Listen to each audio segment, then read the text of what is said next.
네, 안녕하세요. 저는 남기범이라고 합니다. 이렇게 좋은 자리로 만나뵙게 돼서 반갑습니다. 네, 사실 저는 이번 원정이 처음이었어요. 그래서 정말 아무것도 몰랐는데 이제 기련이 형께서 제안을 해주셔가지고 준비를 하면서 많이 배웠는데요. 원정을 가게 되면서 준비라는 것에 대한 중요성을 엄청 크게 실감을 했어요. 그래가지고 제목을 준비된 등반가들의 땅이라고 지었고요. 저는 저만 준비를 열심히 했다고 생각했는데 거기 온 사람들이 다 같이 약속이라도 한 듯이 준비를 엄청 철저히 해왔더라고요. 그래서 그 부분에 대해서 느낀 점에 말씀드리고, 저는 원정 초보로서 또 원정 초보의 입장에서 제 나름대로 이렇게 세미나 자료를 준비해봤습니다.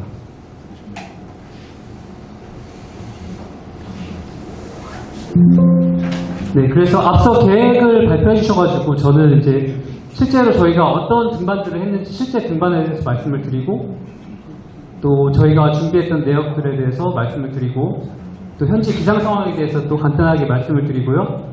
그리고 또 이제 원정 초보로서 느낀 점에 대해서 이렇게 말씀을 드려보도록 하겠습니다. 네, 앞서 보셨던 케어베어 트래버스인데요. 저희가 원래 이곳을 가려고 했는데 안타깝게도 못 갔어요. 그게 왜 그러냐면 아까 보셨던 아구아 기욤의 사진인데요. 1월 19일 날 날씨창이 딱 하루가 열려가지고 저희는 사전 답사하러 갔었거든요. 근데 그 이후로 등반을 못하게 될 줄은 이때는 몰랐습니다. 아무튼 그래서 이때 딱 하루 등반을 할 수 있었고요. 루트 그대로 등반했다가 그대로 내려왔습니다. 그 아구아 기욤에 등반을 하기 위해서 접근을 한 내용인데요. 여기 보시면은 엘찰트 마을에서 여기가 리오 일렉트리코입니다. 이곳까지 버스로 1시간이 이동하게 됩니다. 그리고 리오 일렉트리코에서 캠프 피아드라 델 프레일이라는 곳까지 평지로 2시간을 걷게 되고요. 그 이후에 피에드라 델 프레일에서 피에드라 네그라라는 곳까지 가파른 어필로 2시간 올라갑니다. 여기서 약 1000m를 오르게 됩니다. 그리고 그 이후에 피에드라 네그라에서 파소 기욤에까지 또 어필 2시간인데 여기서 또 600m를 오르게 되고요. 그리고 등반을 6시간, 하강은 3시간 반을 진행하고 복귀는 역순으로 복귀했습니다. 네, 그래서 제가 아무래도 시청각 자료가 효과적일 것 같아서 영상을 준비했는데요. 한 4분 정도 되는데 같이 감상하시죠.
좀 뛰었어요. 기대령 확보 없이 가고 계시는데요.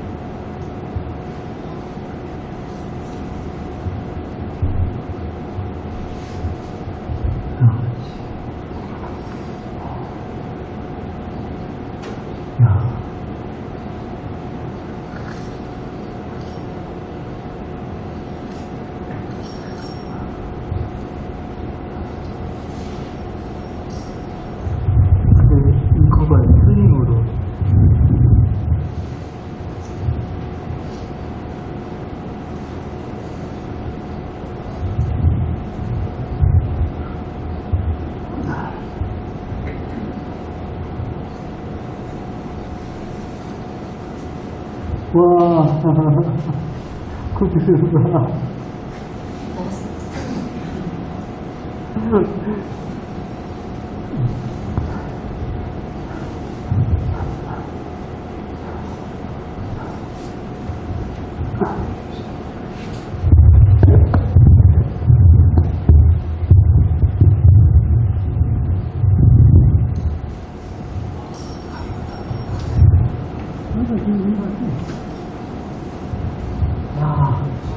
야, 기억이야? 생각보다 머네요. 아, 거의 다 온 줄 알았는데.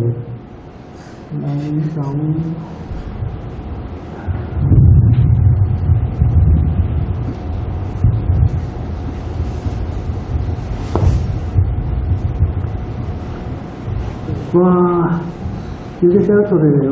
세라토레, 스토리. 이거 메르데는 뭐지? 아, 높네. 이거, 저게 포인트는, 그죠? 포인트. 지점의 정상. 야, 이거 올라가는 거 위험한데요? 와. 와, 서울 산악연맹. 나 무서워하겠는데? 이거는 가지 말고. 그래. 손만 터치해, 그럼 정상이니까. 와, 무서워가지고 보이는데요. 올라온 대로.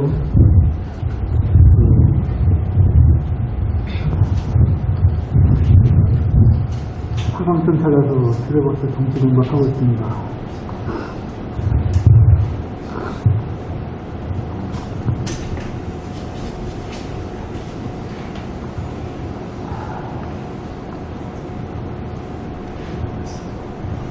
네, 이렇게 사전 답사로 간 기욤의 등반이 유일하게 성공한 등반이 된 슬픈 이야기입니다.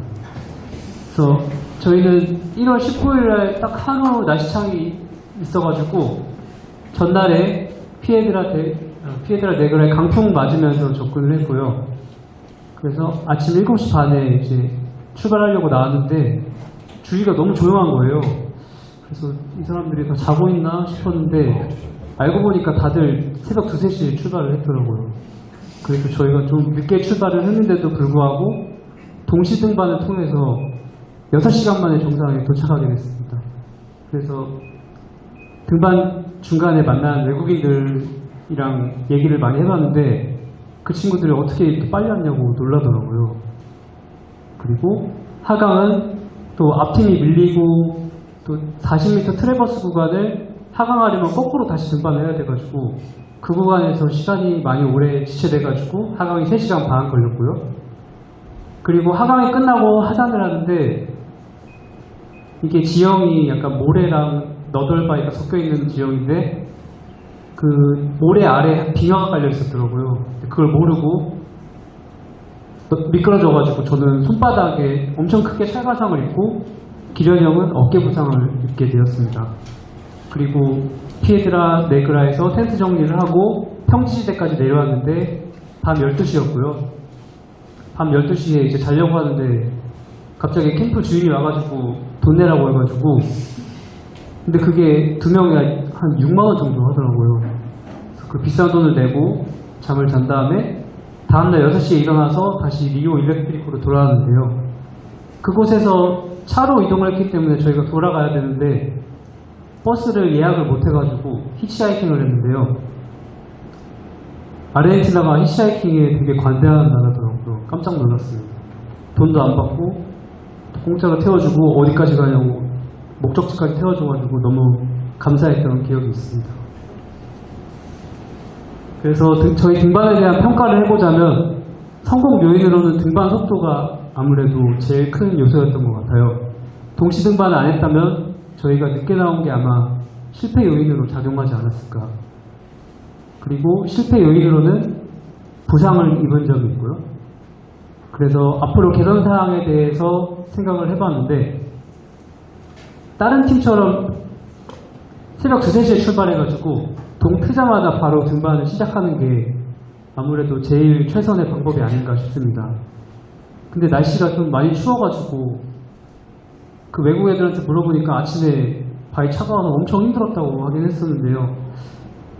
사실 힘들어도 버텨야 성공을 할 수 있으니까 일찍 시작하는 게 맞는 것 같고, 또 하산시에는 등반을 하면서 체력을 많이 소모했기 때문에 아무래도 집중력이 떨어질 수가 있으니까 그때 더 집중을 해서 다치지 않도록 하는 것이 중요하다고 생각을 했습니다. 네, 그리고 다음은 저희가 생텍쥐베리 등반을 아쉽지만 시도에 그쳤는데요. 이때는 날씨가 1월 31일 날 딱 3시간밖에 안 열렸어요. 그래가지고 저희가 거의 어프로치를 다 해가지고 벽 앞에서 등반 포기를 결정하게 됐고요. 사실 마을에서 여기까지 가는 데만도 19km 8시간 동안 걸어야 되는데 이것 자체로만으로도 참 느낀 점이 많았습니다.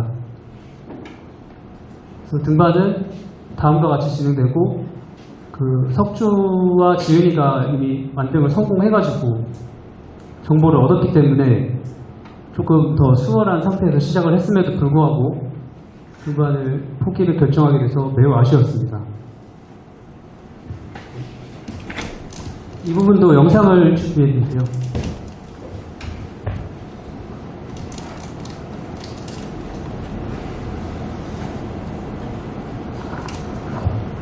아마 앞서 지은이 영상과 비슷할 텐데 1년 새에 다른 부분이 많이 있더라고요. 그 부분 보시면 좋을 것 같습니다.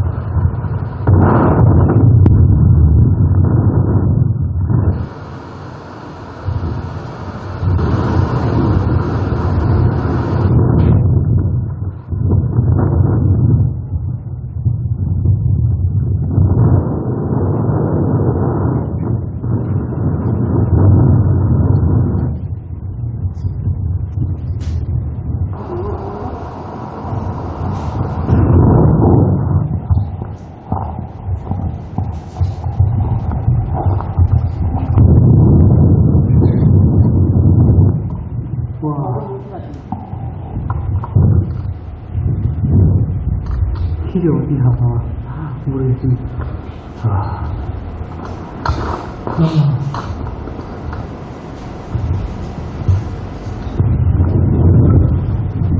보이는 것 같습니다.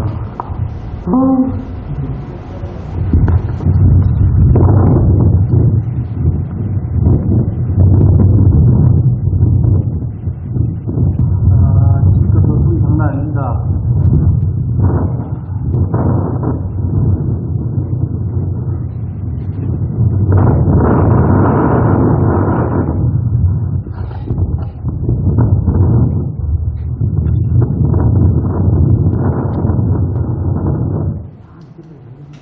그런 것 같아요.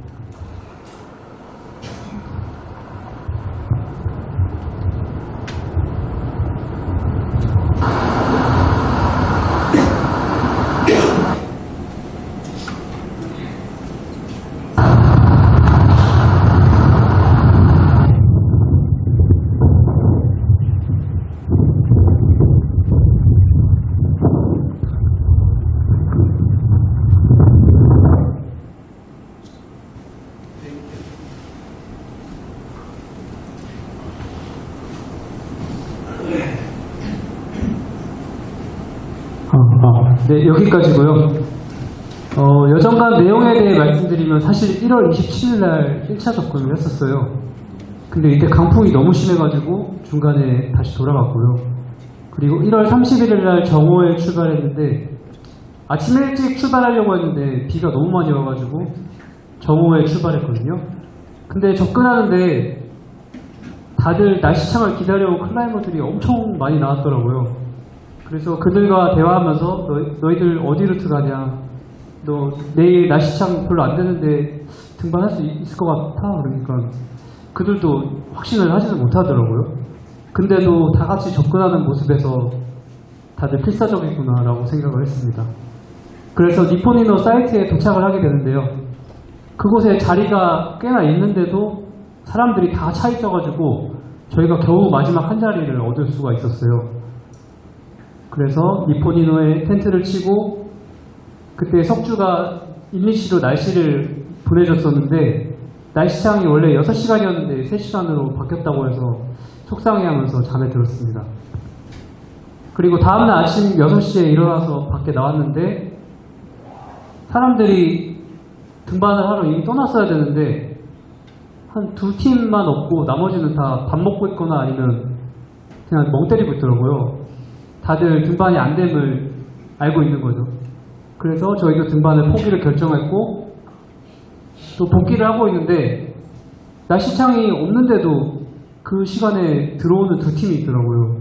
그래서 이 사람들은 날씨 예보를 안 보나 싶었는데 그들과의 대화에서 또 느낀 점이 있었습니다. 그 부분은 나중에 말씀드리겠습니다.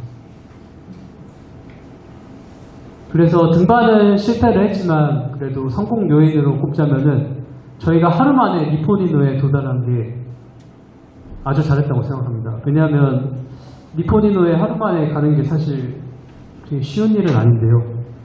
저희가 사전에 체력 훈련을 많이 해놓고 또 장비와 식량으로 무게를 많이 줄여서 정오 12시에 출발했는데도 8시간 만에 도착한 게 성공하지 않았나. 그런데 유럽 사람들은 하루 만에 가는 게 당연하다고 생각을 하더라고요. 저희가 가는 길에 만난 유럽 사람들이 있었는데 길을 잃을까봐 그 사람들 열심히 쫓아가는데 발걸음이 너무 빨라서 결국 쫓아가지 못했는데요. 기련형 말씀으로는 그들이 알프스나 이런 빙하나 한악 지형에 익숙해서 그런 것 같다고 느꼈는데 아무튼 하루 만에 간 거는 굉장히 잘했다고 생각을 하고 또 등반 실패 요인으로는 아무래도 날씨가 있고요. 그리고 루트 선택의 미스라고 제가 적어놨는데 이 부분도 나중에 느낀 점에서 다시 말씀드리겠습니다. 그리고 접근 경로의 선택 미스가 있는데 여기가 니포니노 가는 길인데요. 제가 이 길을 걸어보고 나서 이게 알게 된 사실이에요. 오른쪽 경로로 가게 되면은 아까 보신 것처럼 언덕이 엄청 심하고 막 돌도 무너지고 시간과 체력이 엄청나게 소모되는데요. 이쯤 지나서 고개를 넘어서 보니까 유럽 사람들 일로 막 엄청 빨리 가더라고요. 보니까 이쪽이 좀 평지고 그래가지고 돌아오는 길에 그것을 알게 됐는데 사실 이 사실은 여기 직접 가보지 않으면 잘 모르는 사실이겠죠. 그래서 현지 클라이머의 조언이나 아니면 특기사항이 있는지 가깝게 공유하면서 물어보면 체력과 시간을 많이 소요하는 것을 방지할 수 있지 않을까 싶어서 개선사항에다가 접근 최단 경로에 대해 적어놨습니다. 네, 그리고 등반할 때 필요한 요구사항들인데요. 첫째로 날씨창입니다. 사실 가이드북 처음 봤을 때 웨더 윈도우라는 말이 있길래 이게 도대체 무슨 뜻인가 해서 찾아봤는데 날씨가 창문이 열리듯이 갑자기 활짝 열린다고 해가지고 그것을 날씨창이라고 하더라고요. 특히 파타고니아에서는 강풍이 엄청 많이 불기 때문에 강풍 없는 날을 선택하는 것이 굉장히 중요합니다.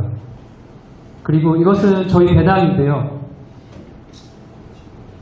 등반에서 있어서 무게는 등반 속도와 체력의 소모 정도를 좌우하기 때문에 등반의 성패랑 직결된다고 볼 수 있습니다.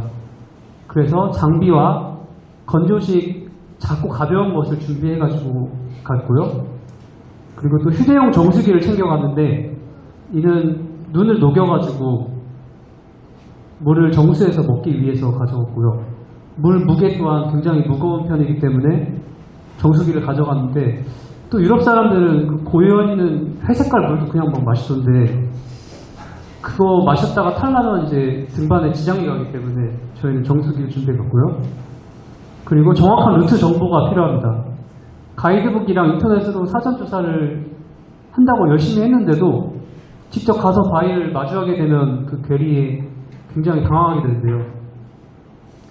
그래서 잘못된 길로 가면 오도 가도 못하는 아주 위험한 상황이 발생될 수 있기 때문에 실제 등반한 사람들의 등반기나 아니면 등반 사진을 많이 보는 게 중요하고요. 또 기념도를 아예 통째로 외워버리는 게 중요하다고 볼 수 있겠습니다. 그리고 다음은 등반 능력인데요.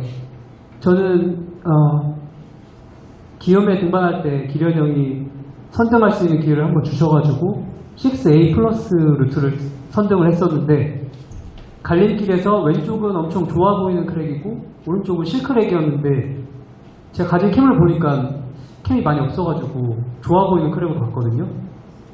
근데 가다 보니까 안에 막 눈이 엄청 나오고 설치도 안 되고 그래서 한번 길게 추락을 했었는데요. 이처럼 많은 등반 경험을 통한 루트 파인딩 능력이 굉장히 중요하다고 볼 수 있습니다. L710 같은 경우에는 등반 시즌이 12월에서 3월 정도로 굉장히 짧은데요.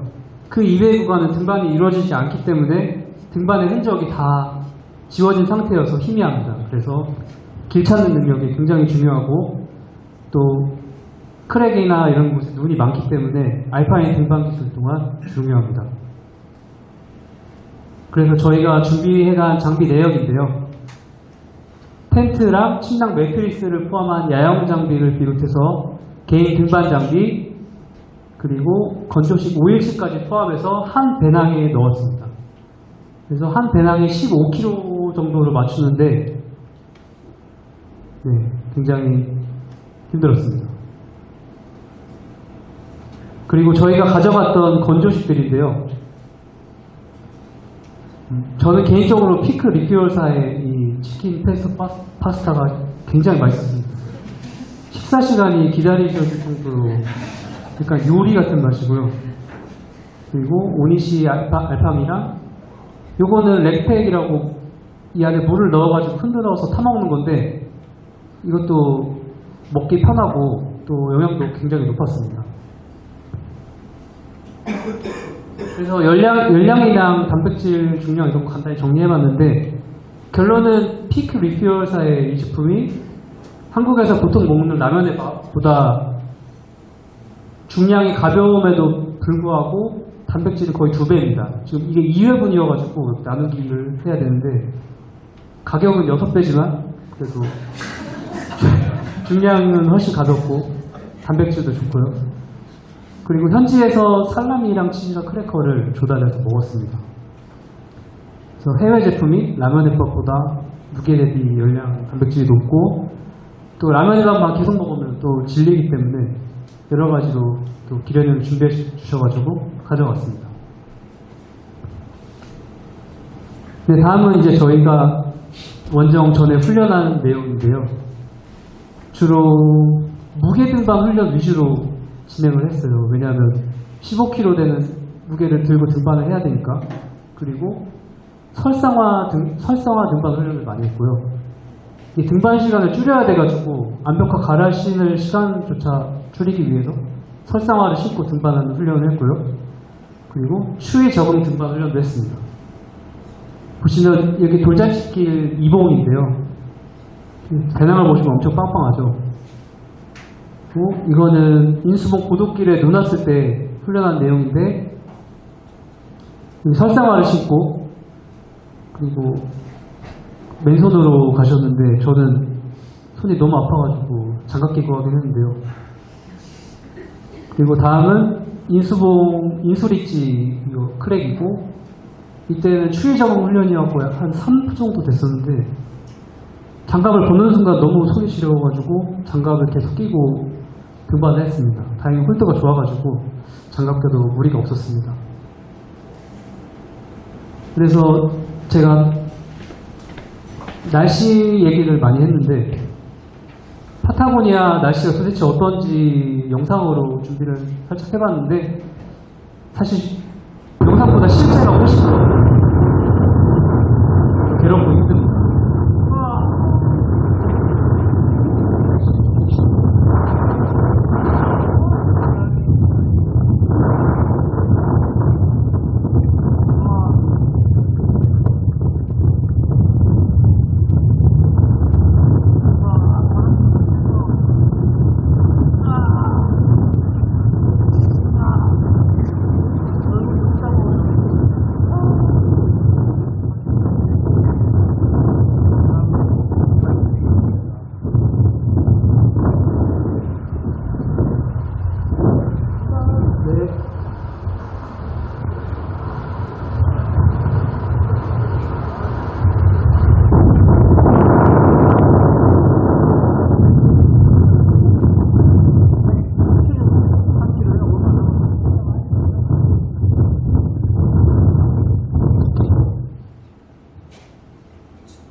네. 엘차이트는 저희는 1월에서 2월까지 갔다 왔는데 이때가 여름이라고 하더라고요.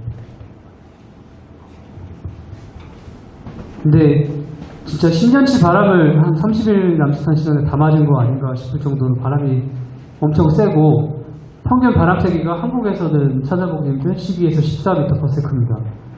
이런 바람이 저희 등반 계획에 굉장히 영향을 많이 주게 되는데요. 이걸 보시면 이게 윈디 예보인데 여기 돌풍 예보가 있었습니다. 저는 이거에 대해서 아예 신경도 안 쓰고 있었는데 여기 가니까 엄청 중요하더라고요. 이게 10m 이상 시에는 등반 계획을 거의 못 잡는다고 보시면 됩니다. 그래서 바람에 하도 시달려가지고 제가 챗GPT한테 물어봤거든요. 왜 이렇게 바람이 많이 부는지? 근데 4가지 이유가 있더라고요. 그래서 이 이유 때문에 전 세계적으로 손꼽히는 강풍 지역이라고 했습니다. 마치 태풍 경보가 떠가지고 뉴스에서 나가지 말라고 하는데 밖에 나가는 그런 느낌이었습니다. 그래서 제가 등반을 하면서 느낀 점에 대해 또 정리를 해봤는데요. 체력은 아무리 말해도 지나치지가 않죠.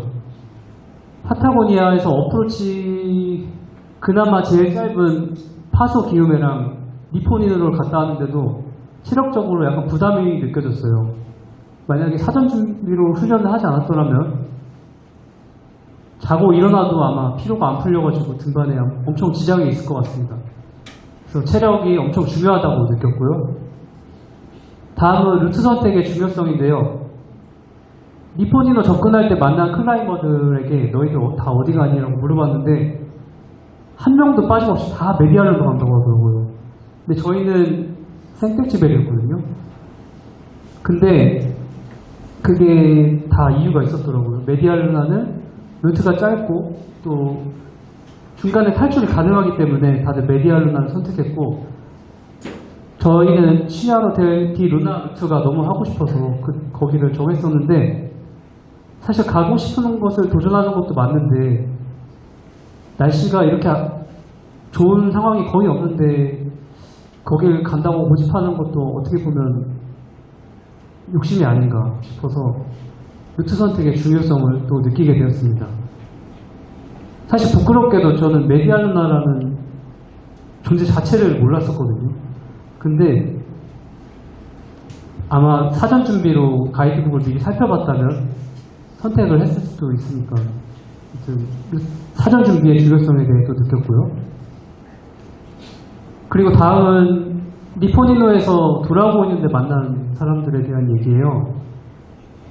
날씨를 안 보시나요?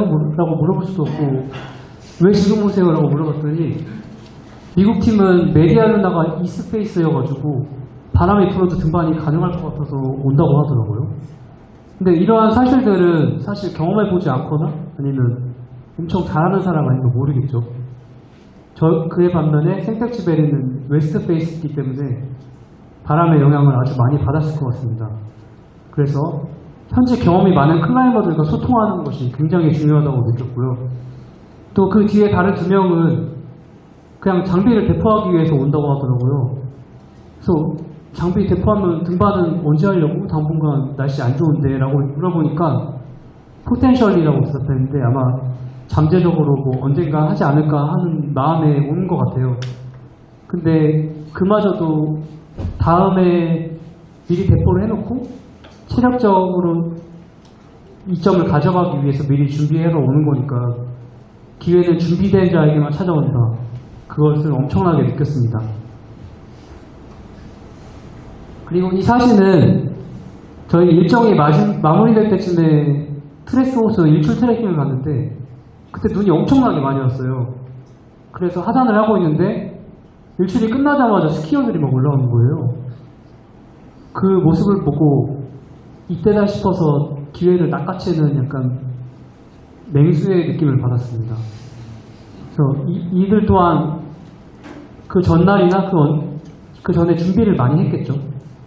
그리고 또 내려와서 아구아 데이 LS라는 봉우리를 등반하기 위해 만난 클라이머들을 만났는데요.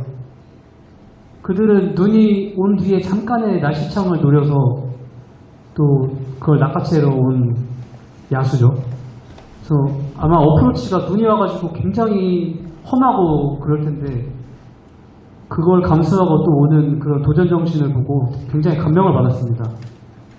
그래서 언제든지 준비 완료 태세로 대기를 하고 있어야 그 잠깐의 기회도 잡을 수 있지 않나 그렇게 느꼈습니다. 그리고 사실 저희 날씨는 이제 저희가 어떻게 할 수 있는 게 아니기 때문에 저희 같은 경우에는 좀 하늘이 안 도와줘서 운이 좀 없었는데요. 그 와중에도 속상해하고만 있으면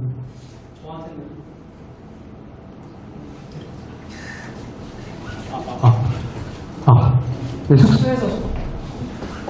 숙소에서 속상해하고만 있으면은 저한테는 아무런 도움이 되지 않더라고요. 그래서 너무 속상해가지고 현지 클라이머 타일러라고 있거든요. 그 친구한테 너 지금 날씨 안 좋은데 혹시 너 지금 등반하고 있는 거 아니야? 너 어디서 뭐해? 이러니까는 그 날씨가 안 좋은 거는 일상이라고 항상 뭔가를 준비해와야 된다고 하더라고요. 그래야 너가 항상 좋은 시간을 보낼 수 있다. 그래서 실제로 날씨가 애매할 때 주변에 싱글피치 등반도 할 수 있고 볼더링도 할 수 있고 뭐 트레일 러닝도 할 수 있습니다. 이처럼 운이 안 좋을 때를 또 대비하는 것이 또 중요하다고 생각합니다. 네, 이거는 저희가 갔다 온 우회물 트레일인데요. 시간상 빠르게 얘기해드리겠습니다. 여기 날씨 경치가 엄청 좋아가지고 제가 꼭 소개해드리고 싶어서 먹었어요. 근데 3박 4일 동안 갔는데 고개를 넘어갈 때마다 풍경이 확 바뀌어가지고 너무 좋았습니다. 그리고 토레스 델타인에는 결론만 말씀드리면 오 트레킹은 예약 없으면 안 되더라고요. 그래서 저희는 W만 했고요. 여기도 마찬가지로 엄청 아름답고 또 호수가 굉장히 컸고 또 파도가 엄청 바다인 줄 알 만큼 파도가 엄청 쳐서 깜짝 놀랐습니다. 그리고 유명했던 토레스 산봉도 봤고요. 네, 두 가지 트레일 비교한 건데 저는 우회물 트레일이 더 좋았습니다. 왜냐하면 상업적이지 않고 사람의 흔적이 거의 없어가지고 굉장히 자유도가 높은 느낌이었어요. 여기는 돈만 내면 온수 샤워도 할 수 있고 술도 사 먹을 수 있고 그래서 저는 좀 마음에 안 들더라고요. 그래서 25년도에 파타고니아는 어땠나 제가 간단하게 설명을 드리면은 불행하게도 달러가 최고점일 때 제가 갔다 왔습니다. 그래서 조금 비싸게 지내다 왔고 환전은 엘찰텐 슈퍼마켓에서 환전을 했어요. 은행보다 조금 더 쳐주던데 그래도 그게 제일 편해서 그렇게 했고 그리고 국립공원에 2024년 10월 2일부터 입장료가 생겼습니다. 저희는 이 사실을 모르고 그냥 가다가 약 14만원 뜯겼는데요. 관광객 상대로 등쳐먹는 게 아닌가 싶을 정도로 너무 비싼 돈을 요구하고 있는데 이게 출근 전에 한 6시 전에 통과하면은 직원이 없어가지고 그냥 갈 수 있어요. 그러거나 혹은 우회로를 이용하면은 입장료를 피할 수 있습니다.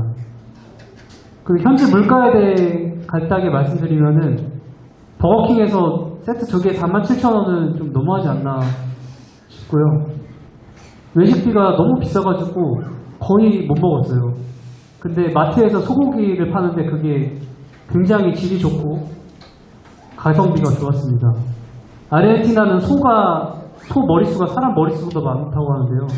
그래가지고 가격이 싼 게 아닌가 싶습니다. 그리고 와인은 싸다고 해서 기대했는데 싼 거는 맛이 없더라고요. 그래가지고 한 10,000 얼마 정도 되는 거 거의 하루에 한 병씩 먹었습니다. 그리고 저에게 조언을 많이 해준 현지 클라이머인데요. 아까 석주랑 지윤이도 많이 언급한 롤로 가리고띠, 이분이 엄청 파타고니아에서 영향력 있는 분이더라고요. 사진도 많이 찍고 아무튼 인스타그램으로 되게 DM을 친절하게 해주셔가지고 깜짝 놀랐습니다. 그리고 이 친구는 제가 속상해할 때 푸념했던 친구 타일러인데요. 이 친구가 케어베어 트래버스를 전에 갔다 와가지고 이 친구로부터 정보를 많이 얻었는데 이분 웹사이트에 가시면은 이분의 생생한 등반기와 사진을 볼 수 있습니다. DM도 이분 등반할 때 아니면은 친절하게 보내주더라고요. 네, 그래서 이제 발표를 마치면서 저는 이 파타고니아가 거의 대한민국 정반대편이더라고요. 그곳에 가서 등반을 했다는 자체만으로도 일단 너무 감격스러웠고, 또 시차가 12시간인데 시차 적응이 그렇게 힘들지는 않았어요. 그리고 또 설악산에서 등반을 하면 주변이 다 산밖에 없기 때문에 약간 문명에서 벗어난 느낌을 느낄 수 있는데, 이곳은 어프로치까지 길기 때문에 완전한 대자연에 갇혀서 등반하는 듯한 느낌을 받을 수 있어요. 그리고 또 모든 것이 완벽하게 준비되지 않으면 등반할 수 없는, 아무나 등반할 수 없는 곳이기 때문에 또 감명이 깊었고요. 그래서 도전해볼 만한 가치가 있는 준비된 등반가들의 땅 파타고니아라고 생각합니다. 네, 감사합니다.